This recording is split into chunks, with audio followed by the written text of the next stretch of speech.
देश का पैदावार हो, चाहे गेहूं, धान, दलहन, तिलहन हो, मीट, मांस, मछली हो, मशीन हो, सारा उत्पादन हमारा है, सारा कारोबार हमारा है। सारी, चाहे फैक्ट्री में कपड़े कौन बना रहा है, फैक्ट्रियों में छोटे छोटे कलपुर्जे कौन बना रहे हैं। बहुजन समाज के लोगों को ये भी देखने की जरूरत है कि चाहे भाजपा के नेता हो, सपा के नेता हो, बहुजन के नेता हो, सब अपने अपने बेटे बेटियों कहाँ पढ़ा रहे हैं, विदेश। आप सारे मंत्री के बेटे को देख लीजिए, विदेशों से शिक्षा ले रहे हैं। बहुजनों को जो है हाथ में कलम चाहिए तो उसके हाथ में तलवारें पहुंचाई जा रही हैं। आखिर कट्टा कौन पकड़ा रहा है? मैं कह रहा हूं कि मैं आपके चैनलों के माध्यम से सारी बहुजन बिरादरी के पेरेंट्स, खास करके माँ बाप से कह रहा हूं कि तुम्हारे अपने बच्चों पर निगाह रखिए कि स्कूल छोड़ करके कहीं किसी आरएसएस जैसे जालसाज आतंकी गिरोह के हाथ में तो नहीं फंस गया है। कौन से धर्म बचा रहे हैं? हिंदू धर्म को। पहले वो गाय का गोबर उठा लें, चारा भूसी करना सीख जाए, गाय बाद में बचेगी। जितने का नाम ले रहे हैं ना, इनको 10 दिन चारा भूसी, चूनी, चोकर, गोबर सोबर उठवाया जाए तो ये सारा गाय का नाम सुनते ही भाग जाएंगे। सवाल गाय का नहीं है, ये गौ तस्कर हैं।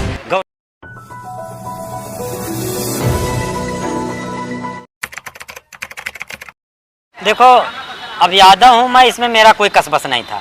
हम यादव कबीले में पैदा हो गए, बस इतनी सी बात है। इसमें कोई गर्व जैसी कोई बात नहीं है, कोई महानता जैसी कोई बात नहीं है।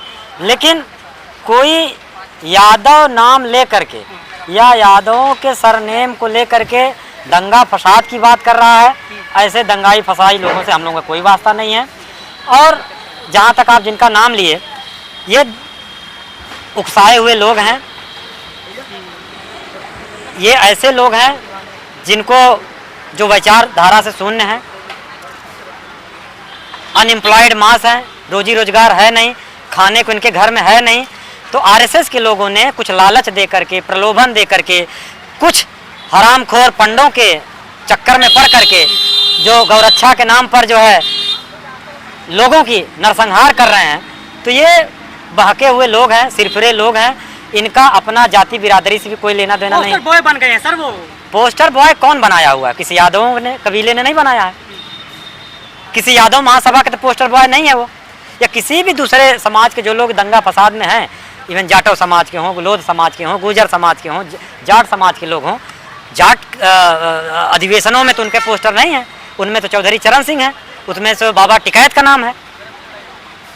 लेकिन ऐसे दंगाई फसाई के तो कोई धर्म को बचा रहे हैं वो, हिंदू धर्म को, स्पेशली गौ बचा रहे हैं वो। कौन से धर्म बचा रहे हैं? हिंदू धर्म को।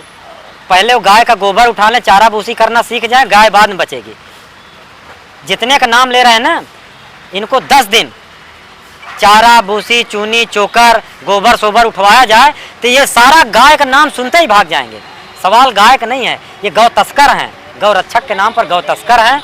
और पुलिस के संरक्षण में ये लोग गौ तस्करी कर रहे हैं। सही से जांच पड़ताल हो तो सारे आश्रम पकड़े जाएंगे, राजस्थान से लेकर हरियाणा तक के।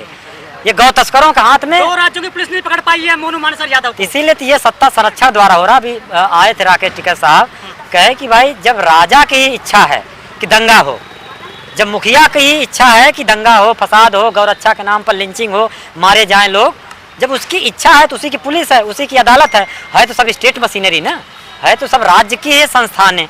अब उन संस्थानों में जो लोग हैं उनको जैसा आदेश मिलेगा पुलिस का वैसा कर रहे हैं। कौन बचा रहा है मोनू मानेसर यादव को? मोनू वहाँ के प्रशासन बचा रहा है और मनोहर ये खट्टर की सरकार बचा रही है। नहीं तो सरकार चाले, पुलिस प्रशासन चाले तो मोनू वो बिट्टू बजरंगी पकड़ा गया कि नहीं? बना किसने पकड़ा? पुलिस प्रशासन के लोग पकड़े। तो यही पुलिस प्रशासन के लोग मोनू मानेसर को भी पकड़ सकते हैं। पॉइंट ये नहीं है, पॉइंट ये है कि देश की बड़ी आबादी को इन सब बेकार के फिजूल के मुद्दों में फंसाई जा रही है। बहुजनों को जो है हाथ में कलम चाहिए तो उसके हाथ में तलवारें पहुंचाई जा रही हैं। आखिर कट्टा कौन पकड़ा रहा है? मैं कह रहा हूं कि मैं आपके चैनलों के माध्यम से सारी बहुजन बिरादरी के पेरेंट्स, खास करके माँ बाप से कह रहा हूँ कि तुम्हारे अपने बच्चों पर निगाह रखिए कि स्कूल छोड़ करके कहीं किसी आरएसएस जैसे जालसाज आतंकी गिरोह के हाथ में तो नहीं फंस गया है, कहीं उसके हाथ में कोई तलवार तो नहीं दे रहा है, कहीं उसके हाथ में कोई बंदूक तो नहीं थमा रहा है, कहीं उसके हाथ में कोई कट्टा तो नहीं दे रहा है, कहीं उसके हाथ में कोई वेपन तो नहीं पकड़ा रहा है जो जाकर किसी मुस्लिम बस्ती में आतंक फैलाने के लिए कर रहा हो। ये बातें जब तक, मैं कह रहा हूँ कि हमारे बाबूजी, हमारे दादाजी ने कभी भी इस तरह का कोई जलसा वसा होता है हम लोग को डांटते हैं, खबरदार इन सब जगहों में जाना नहीं, सब बहुरूपी हैं, आतंकी बलवाई हैं, और बाद में मुकदमा हो जाता है, मारे जाओगे तो परिवार भुगतता है। कितने लोग दंगा बवाला में उसका परिवार झेलता है, जिसके घर में लाशें गिरती हैं, बाद में उसका परिवार बिलखता है, कहता है कि हमारी जानकारी में नहीं होता, अगर हमारे बस में होता तो हमारा बेटा आज हमारे घर होता, वो दंगा में मारा नहीं जाता। लेकिन सोशल मीडिया के जरिए भी तो पहुंच रहे हैं। विनय कटियार, उमा भारती, चाहे चंदन गुप्ता हो, चाहे मोनू मानसर यादव हो, या बिट्टू बजरंगी उपलुहार हो, इनको ये पोस्टर बॉय बन जाते हैं, बदले में क्या मिलता है सरकार से? इसके कारण आप समझ नहीं रहे। देखिए, एक विचारधारा है जिसको हिंसक विचारधारा कहते हैं, मनुवादी विचारधारा कहते हैं। अब सवाल यह है कि जिस पौराणिक कथाओं में, जिस महाकाव्यों में एकलव्य का अंगूठा काटा गया, वो क्या था? वो हिंसा थी। जिस पौराणिक कथाओं में शंभू का वध किया गया राम के हाथों, क्यों वध किया गया? क्योंकि वो दलित था। तो दूसरी चीज, जो जातियों के, जिसकी परछाई छू जाने से लोग अभी पवित्र हो जा रहे हैं, जिसके छुए बर्तन से छूने से लोग हत्या कर दे रहे हैं। अभी उत्तराखंड में घटना आई, कोरोना काल में जो है कोविड सेंटर के अंदर, आइसोलेशन सेंटर के अंदर एक दलित भोजन माता के हाथों से, वहाँ के जो आइसोलेशन सेंटर में जो मरीज था, उसने इसलिए मना कर दिया कि ये खास जाति के हाथ से बना, इसलिए मैं खाना। ये जाति वायलेंस या हिंसा शास्त्रों में लिखी गई है, और कुछ लोग उस शास्त्रों को मानते हैं, हमारे उन महापुरुषों को मानते हैं, मनु को मानते हैं, मनुवादी विचारधारा को मानते हैं, गोलवलकर को मानते हैं, सावरकर को मानते हैं। ये सब दंगाई और हिंसा को प्रमोट करने वाली विचारधारा है। सर, मेरा सवाल वो है कि विनय कटियार, उमा भारती, चंदन गुप्ता, या फिर ये कल्याण सिंह, इनको कुछ तो मिला नहीं है मंदिर में, तो फिर ये लाठी को उठाते धर्म के आगे ये। देखिए, मैं कह रहा हूँ कि जब तक चूल्हे में जो आग जलती है उसमें लकड़ियाँ कुछ होती हैं, झोंकी जाती हैं, लकड़ियाँ झोंक दी जाती हैं, और जब खाना पक जाता है तो खाना बनाने वाला खाना खा करके आनंद लेता है, और चूल्हे की लकड़ी जल के खत्म हो जाती है। कल्याण सिंह जल के खत्म हो गए दंगा की आंच में, उमा भारती को आज कोई पूछ नहीं रहा है, विनय कटियार को कोई पूछ नहीं रहा। जितना तक इनका, मैं कह रहा हूँ कि दलित पिछड़े दंगा में झोंके जाने वाले चूल्हे की लकड़ियाँ हैं, जब तक ये लकड़ियाँ जलने के लिए तैयार होती रहेंगी, इनको झोंका जाता रहेगा। ये उनकी चिंता नहीं। सर, ओबीसी ज्यादा नहीं है क्या देश में? अब जागृत हो रहा है। मैं कह रहा हूँ कि जेके हाथ जाके पैर न फूटे विवाही, वो का जाने पीर पर आए। जिनके घरों के लोग दंगा में मारे गए, अब उनसे पूछिए कि आपका बेटा दंगा में जाएगा? कभी नहीं जाएगा। दूसरी चीज, बहुजन समाज के लोगों को यह भी देखने की जरूरत है कि चाहे भाजपा के नेता हों, सपा के नेता हों, बहुजन के नेता हों, सब अपने अपने बेटे बेटियों कहाँ पढ़ा रहे हैं? विदेश। आप सारे मंत्री के बेटे को देख लीजिए, विदेशों से शिक्षा ले रहे हैं।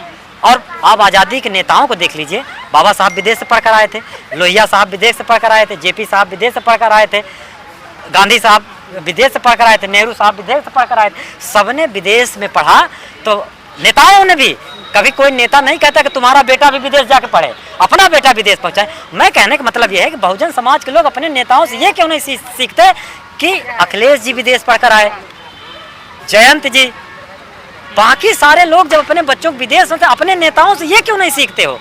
क्या आपका नेता बार बार जो मैसेज देना चाहता है अपने कर्तव्य के जरिए, अपने व्यवहार के जरिए, आप वो समझिए ना। तो बजरंग दल यात्रा में कौन जाएगा फिर?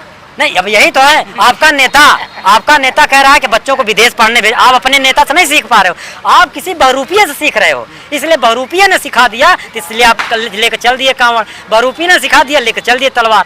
आपको अपने नेताओं से कोई नहीं सीखते। आपका नेता कभी नहीं कहता कि आप दंगे में कहिए। बहन जी ने कभी नहीं कहा कि हमारे बहुजन के लोग दंगा में जाए। बहन जी ने कहा कि शिक्षित बनो, संगठित रहो और अपने हक के लिए, अधिकार के लिए लड़ो। कांसी राम ने भी यही कहा। हमारे नेता जो कहते हैं उसकी बात बहुजन समाज नहीं मानता।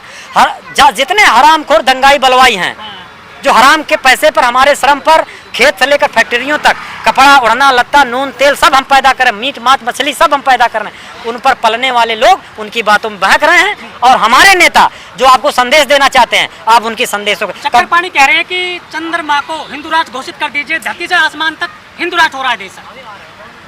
ये चंद्रमा को एक ग्रह समझ करके कुंडली बनाएं उसका, और कुंडली से भाग्य बाँचें। वहाँ जाने का काम वैज्ञानिकों का है, शोध का है, और इन चक्रधरियों पक्रधरियों से कुछ नहीं होता है। किसी वैज्ञानिकों का कोई ऐसा रिपोर्ट नहीं आया है, किसी वैज्ञानिक ने कहीं कोई ऐसा बयान नहीं दिया है। ये वैज्ञानिकों का मिशन था, उनका अथक प्रयास और परिश्रम था, जिसके तरह से हम इस धरती से परे जा करके दूसरे ग्रहों पर छानबीन कर रहे हैं। ये साइंस की तरक्की है, ज्ञान विज्ञान की तरक्की है। और जितना ज़्यादा बहुजन समाज पढ़ेगा, कल बहुजन समाज अपना मिशन लेकर चंद्रमान पर जाएगा, बहुजन समाज के लोग वैज्ञानिक बनेंगे, डॉक्टर बनेंगे। और आपको जानकर हैरानी होगी कि जिस चंद्रयान के मिशन में बहुत सारे बहुजन वर्ग के वैज्ञानिक हैं, उस मिशन को कामयाब कराने में। तो मेरा कहने का मतलब है कि शिक्षित बनने और संगठित रहो और संघर्ष करने की जो विचारधारा है ये कामयाब हो रही है। आज विश्वविद्यालयों में लोग डॉक्टर बन रहे हैं, प्रोफेसर बन रहे हैं और ये चल रहा है। समाज की तंगहाली है, समाज का पिछड़ापन है, सिर्फ पेट का ही पिछड़ापन नहीं है। हमारे पेट पर ही लात नहीं मारी गई है, हमारे दिमाग पर भी लात मारी गई है। इसलिए दिमागी पिछड़ापन एक दिन में नहीं आया है, कई साल लगे हैं हमको उनको पिछड़ा बनाने में। इसलिए ठीक है। लेकिन सर जो बाबा साहब ने हिंदू राष्ट्र के बारे में बहुत स्पष्ट रूप से कहा गया कि हिंदू राष्ट्र न कभी है न कभी बनेगा। बहुजन समाज को इन बहुरूपी विचारधाराओं से अवेयर रहना चाहिए। हिंदू राष्ट्र से क्या दिक्कत है? हिंदू राष्ट्र से दिक्कत अम्बेडकर को है, और अम्बेडकर से किसको दिक्कत है बताएं? किसको दिक्कत है? किसको दिक्कत है? संविधान विरोधी को। संविधान विरोधी को। तो संविधान विरोधी को हम ठीक करेंगे। सर चंद्रयान पहुंच गया है चंद्रमा पर, लेकिन सीवर में उतरने वाली मशीन नहीं बना पाई है मोदी सरकार। 5 साल में 342 लोग मारे गए सफाई कर्मी। जो सीवर में उतर रहे हैं उनको इंजीनियर बना दीजिए, वो अपना मशीन बना लेंगे। जो इंजीनियर बना दीजिए, दलित समाज के लोगों को इंजीनियरिंग बन जाए, डॉक्टर बनेंगे, तो मशीन भी खोज सफाई लेंगे। कर्मी कौन बनेगा फिर? वो मशीन से करेंगे। सफाई कर्मी मेरा कहने का देश का पैदावार हो, चाहे गेहूं धान दलहन तिलहन हो, मीट मांस मछली हो, मशीन हो, सारा उत्पादन हमारा है, सारा कारोबार हमारा है। सारी चाहे फैक्ट्री में कपड़े कौन बना रहा है, फैक्ट्रियों में छोटे छोटे कलपुर्जे कौन बना रहे हैं, चप्पल जूता चप्पल कौन बना रहा है, समझ, ये कलपुर्जे कौन बना रहे हैं, गाड़ियों के पार्ट कौन बना रहे हैं, हम बना रहे हैं। मजदूर कौन है? मैं ये कह रहा हूँ कि सबसे बड़ी आबादी इस देश में ओबीसी की है, फिर दलित की है, फिर ट्राइबल की है। तो सबसे ज़्यादा लेबर किसके पास है? यानी काम करने किस बात की? ओबीसी के पास है। यानी कि सबसे ज़्यादा कामगार, सबसे ज़्यादा खेतों में काम करने वाला ओबीसी समाज, दलित समाज है। तो फैक्ट्रियों में काम करने वाला, साबुन तेल नून तेल पैदा करने वाला भी बैकवर्ड समाज का है। बाकी सब उस पर पल रहे हैं। कमर भी ला रहे हैं सब ज़्यादा। ये तो मैं कह रहा हूँ भारत का संविधान भी, भारत के संविधान कह रहे हैं कि अगर आपकी आस्था है किसी में हो, मैं कह रहा हूँ कि हमारे लोग कुछ भी पूजते हैं, लोकल गॉड हैं, किसी में भी आस्था है, कबीर पंथी हैं तो रज्जब पंथी हैं तो दादू पंथी हैं, रैदास पंथी हैं, ये एक नहीं है। हम लोगों की विचारधाराएं और पंथ और दर्शन बहुमार्गी है, और ईश्वर को प्राप्ति करने का, ईश्वर के मार्ग पे चलने का एक रास्ता नहीं है। इसीलिए रैदास का पंथ अलग है, कबीर का पंथ अलग है। सबके अलग अलग बताए हुए रास्ते से सब शांति और अमन चैन के रास्ते से पहुंचना चाहता है। हमारी वही पैगाम।